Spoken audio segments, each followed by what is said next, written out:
ವಿರೋಧಿಯ ಸ್ಥಾನದಲ್ಲಿದ್ದವ ನೀನು, ವಿರೋಧಿಸಬೇಕೆನ್ನುವಂತ ಉದ್ದೇಶದಿಂದ ಬಂದವ ನೀನು.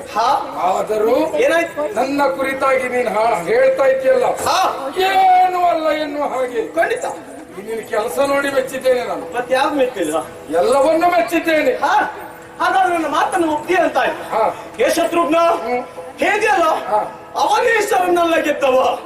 ಅವರೆಲ್ಲ ಯಾರು ಅಂತ ನಮಗೆ ಗೊತ್ತಿಲ್ಲ. ಅವನೇಶ್ವರ ಅವರೆಲ್ಲ ಬಲಹೀನರು, ಕೊನೆಗೊಂಡ್ರ ಪಾಲರು. ಹೇಗೆ ವಂಶದಲ್ಲಿ ಹುಟ್ಟಿರುವಂತಹ ವ್ಯಕ್ತಿ ತಂದೆ ಅಧಿಕಾರ ಆದ ಮೇಲೆ ಮಗನೇ ಅಧಿಕಾರಕ್ಕೆ ಬರು. ಆತನ ಯೋಗ್ಯತೆ ಎಷ್ಟು ಉಂಟು ಅನ್ನೋದು ಬೇಕಾಗಿರುವುದಿಲ್ಲ. ಮಗ ಎಂಬ ಕಾರಣಕ್ಕಾಗಿ ವಂಶಾವಳಿಯ ಪ್ರಕಾರವಾಗಿ ಅಧಿಕಾರ ಸಿಗುತ್ತದೆ.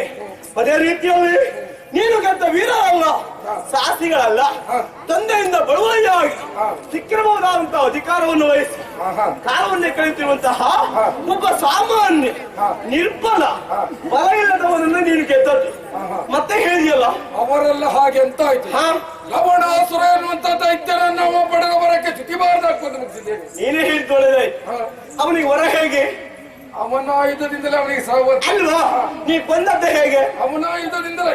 ಅವನ ಆಯುಧವಾಗಿರುವಂತಹ ಶೂಲವನ್ನ ಇರಿದು ಆತನನ್ನು ನೀನು ಕೊಂದಿದ್ದು. ಇರಿಯುವುದಕ್ಕಾದ್ರೂ ಜನ ಬೇಕಲ್ವೇ? ಬೇಕಪ್ಪ, ನೀನ್ ಬೇಕಾಗಿಲ್ವೋ ಶತ್ರುಘ್ನ? ಅವನಿಗೆ ವರವೇ ಹಾಗೆ, ತನ್ನ ಆಯುಧದಿಂದ ತನ್ನ ಪಾಲಿಗೆ ಸಾವು ಬರಬೇಕು ಎಂಬಾಗಿ ವರವನ್ನು ಪಡೆದ ಕಾರಣವಾಗಿ ಶತ್ರುಘ್ನ ಒಬ್ಬ ಬೇಕಾಗಿಲ್ಲ. ಒಂದು ನಡೆಯುವುದಕ್ಕೆ ಸಾಧ್ಯವಾಗಬಹುದಾದಂತಹ ಮಗುವಿನ ಕೈಯಲ್ಲಿ ಶೂಲವನ್ನ ಇಟ್ಟು ಎಸೆ ಮಗು ಚುಚ್ಚು ಮಗು ಎನ್ನುವುದಾಗಿ ಹೇಳಿದ್ರೆ ಆ ಕ್ಷಣದಲ್ಲಿ ಫಲಾನ್ವಿತನಾದಂತಹ ಲವಣಾಸುರ ಕೂಡ ಸಾಯುವುದಕ್ಕೆ ಉಂಟು. ಯಾಕೆ? ವರವೇ ಹಾಗೆ. ಅಂತದ್ರಲ್ಲಿ ನೀನ್ ತಂಡು ಕರೆದದ್ದು ಆಗ್ಲಿಲ್ಲ. ಶತ್ರುಘ್ನ, ಇವತ್ತು ಅವರನ್ನೆಲ್ಲ ಗೆದ್ದವನ ಎಂಬ ಕಾರಣಕ್ಕಾಗಿ ಯುದ್ಧಕ್ಕಾಗಿ ಬಂದಿರುವಂತಹ ಈ ಕುಶಕುಮಾರನಲ್ಲಿ ನಿನ್ನ ಸಾಹಸವನ್ನ ತೋರಿಸ್ತೇನೆ ಎನ್ನುವ ದೌಷ್ಟ್ಯತೆಯಿಂದ ಮಾತಾಡಿದ್ದೇವುದು ಅಂತಾದ್ರೆ ಏನಾಗ್ತದೆ ಗೊತ್ತಾ? ಭೂಮಿಯ ಋಣ ತೀರ್ತದೆ. ಅದು ಆಗಬಾರದು ಅಂತಾದ್ರೆ ಈಗ ಮಾಡಿದ್ದು ಅಪರಾಧ ಆಯ್ತು ಎನ್ನುವ ಹಾಗೆ ಕ್ಷಮೆಯನ್ನ ಕೈ ಜೋಡಿಸಿ ಯಾಚಿಸುವಂತೆ ಹೇಳುವುದಿಲ್ಲ. ವಯಸ್ಸಿನಲ್ಲಿ ನೀನು ಹಿರಿಯವನಾದ ಕಾರಣ ತಪ್ಪಾಯ್ತು ಅಂತ ಹೇಳಿದ್ರೆ ಸಾಕು. ಒಪ್ಪಿಕೊಂಡೆ ಅಂತಾದ್ರೆ, ತಮ್ಮನ ಕೈ ಬಿಡಿಸಿದೆ ಅಂತಾದ್ರೆ ನಿನ್ನನ್ನು ಮನ್ನಿಸಿ ಬಿಡ್ತೇನೆ. ಅದಿಲ್ಲ ಅಂತಾದ್ರೆ ಮತ್ತೆ ಸೂರ್ಯನ ಕಿರಣ ನೋಡ್ಲಿಕ್ಕೆ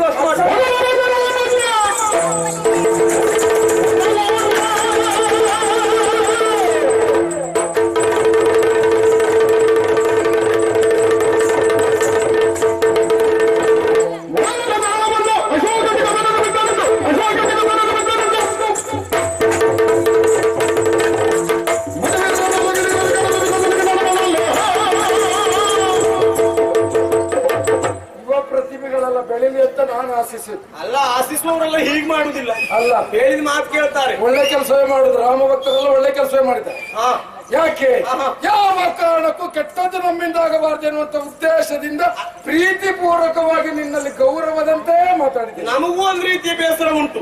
ಈ ರಾಮ ಭಕ್ತರೆಲ್ಲ ಒಳ್ಳೇದೇ ಮಾಡ್ತಾರೆ, ಆದ್ರೆ ರಾಮನನ್ನು ಓಲೈಸಿಕೊಂಡಿದ್ದವರು ತಪ್ಪು ಮಾಡ್ತಾರಲ್ಲ. ಯಾವತ್ತು ತಪ್ಪು ಮಾಡಿದ್ದಿಲ್ಲ. ನೀನ್ ಮಾಡಿದ್ದ ಹಾಗೆ ಮಾಡುದು ಹೌದು ಅಂತ ಆದ್ರೆ ಇಷ್ಟೊತ್ತಿನವರೆಗೆ ನಿನ್ನ ಹತ್ರ ಮಾತಿಲ್ಲವಾಗಿತ್ತು. ಏ ಹುಡುಗ, ಮೊದಲು ಬಂದ ಮಾವ ಇದೇ ತರದಂತೆ ಮಾತಾಡಿದ್ದಾನೆ. ಮಾತಾಡಿದ ಅವನ ಪರಿಸ್ಥಿತಿ ನೋಡಿ ಹೇಗಾಗಿದೆ ಅಂತ. ಕಟ್ಟಿ ರಥದ ಮೇಲೆ ಕುಳ್ಳಿರಿಸಿದ್ದೇನೆ. ಅವನಂತೆ ಆಗಬಾರದು ಅಂತಾದ್ರೆ ತಮ್ಮನನ್ನ ಬಿಡಿಸಿಕೊಂಡು ಹಾಗೆ ಇಲ್ಲಿಂದ ಅವನ ಕೈ ಸಿಕ್ಕಿದ್ದಾನೆ ಅಂತ ನಾನ್ ಸಿಗಬೇಕಾಗಿಲ್ಲ. ಅವನ ಕೈ ನೀ ಕಟ್ಟಿದೆಯಲ್ಲ, ಅವನು ಹಾಗೆ ಹೇಳ್ತಾನೆ. ನಿನ್ ಕೈ ನಾನು ಕಟ್ಟಿದ್ದೆ.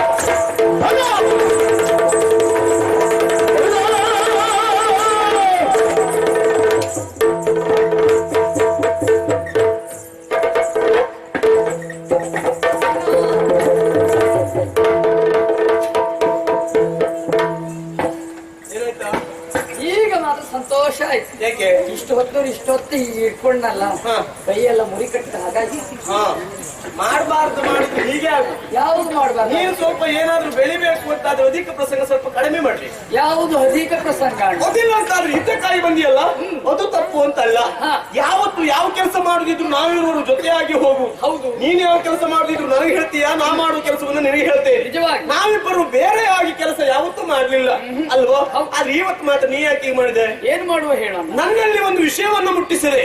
ನೇರವಾಗಿ ಯುದ್ಧಕ್ಕೆ ಬಂದಿಯಲ್ಲ, ಒಂದು ಮಾತು ನನ್ನಲ್ಲಿ ಹೇಳಿದೆ ಆಗಿದ್ರೆ ಇಷ್ಟೊತ್ತಿಗೆ ಪ್ರಸಂಗ ಮುಗಿದು ಹೋಗ್ತಿತ್ತು ಗೊತ್ತ ನಿನ್ಗೆ? ನಿಜವಾಗಿ ಹೌದು. ಹೇಳಲಿಲ್ಲ ಯಾಕೆ? ಯಾಕೆ? ಕುಶ ಸಂಹಿತೆಯನ್ನು ತರುವುದಕ್ಕೆ ನೀನು ಅನಪ್ರಾಂತ್ಯವನ್ನು ಸೇರಿದೆ. ನೀನು ಹೌದು. ಹೇಳುವುದಕ್ಕೆ ನೀನಿಲ್ಲವಾಗಿತ್ತು. ನಾನು ಒಬ್ಬಂಟಿಯಾಗಿ ಬರಬೇಕಾದಂತ ಅನಿವಾರ್ಯ ಬಂತು. ಬುದ್ಧಿವಂತರ ಲಕ್ಷಣ ಹಾಗಲ್ವ ತಮ್ಮ? ಬಂದಿರುವಂತಹ ಕುದುರೆಯನ್ನು ಕಟ್ಟಿದ್ದು ಸರಿ, ಲೇಖನವನ್ನು ಓದಿದ್ದು ಸರಿ, ವಿರೋಧಗಳ ಸಮ್ಮುಖದಲ್ಲಿ ಹೋರಾಟಕ್ಕೆ ಬಂದಿದ್ದು ಸರಿ. ತಪ್ಪ್ಯಾವುದು ಗೊತ್ತಾ? ಯಾವುದು? ನೀನು ಯುದ್ಧಕ್ಕೆ ಬಂದವ ನಮ್ಮ ಸಹಪಾಠಿಗಳು ಮಿತ್ರವರ್ಗದವರು ಇದ್ದಾರಲ್ಲ, ಅವರಲ್ಲಿ ಹೇಳಿ ನನ್ನ ಬಳಿ ಕಡಿಮೆ ಕೊಡಬೇಕಿತ್ತು. ನೀನು ಯುದ್ಧಕ್ಕೆ ಬಂದು ನಿಲ್ಲೆ ಮುಂಚಿತವಾಗಿ ನಾನು ಬಂದು ಸೇರ್ಕೊಳ್ತಿದ್ದೇನಲ್ಲ. ನನ್ನ ಯೋಚನೆ ಹಾಗೆ ಇದ್ದಿತ್ತು ಅಣ್ಣ. ಯುದ್ಧಕ್ಕೆ ನಾನು ಮುಂದೆ ಹೋಗುತ್ತೇನೆ, ಉಳಿದಂತ ಸಹಪಾಠಿಗಳು ವಿಚಾರ ನಿಗಮುಟ್ಟಿಸುತ್ತಾರೆ ಎನ್ನುವ ಹಾಗೆ ನನ್ನ ಯೋಚನೆಯು ಯೋಜನೆ ಎಲ್ಲ ತಲೆ ಕೆಳಗಾಗಿ ಹೋಯ್ತಮ್ಮ. ನೀ ಹಾಗೆ ಯೋಚನೆ ಮಾಡಿದ್ಯೋ ಅಣ್ಣ ಬರುವ ಮೊದಲು ನಾವೆಲ್ಲ ಕೆಲಸ ಮುಗಿಸ್ಕೊಳ್ಬೇಕು ಅಂತ ಯೋಚನೆ ಮಾಡಿದ್ವಿ ಗೊತ್ತಿಲ್ಲ. ಅಂತ ಸ್ವಾರ್ಥಿ ನಾನು ಅಲ್ಲ ನೀ ಮಾಡಿದ್ರು ನನ್ನ ಬೇಸರ ಖಂಡಿತ ಇಲ್ಲ. ಯಾಕೆ ಗೊತ್ತಾ? ನನ್ನ ತಮ್ಮನನ್ನು ಅಥವಾ ನನ್ನ ಜೊತೆ ಇದ್ದವ್ರು ಬೆಳಿಬೇಕು ಅಂತ ಆಶಿಸಬಹುದು ನಾನು. ಆದ್ರೂ ಒಂದು ಇನ್ನೂ ಯಾವ ಕಾರಣಕ್ಕೂ ತಪ್ಪು ಮಾಡಬಾರದು. ವಿರೋಧಿಗಳು ಇಲ್ಲಿಗೆ ಮುಕ್ತಾಯ ಅಲ್ಲ, ಈವಾಗಲೂ ಬಂದಿದ್ದಾರೆ. ಯಾರು? ಭರತ ಲಕ್ಷ್ಮಣ ಅವ್ರು ನೋಡು ಹೊರಗಿದ್ದಾರೆ.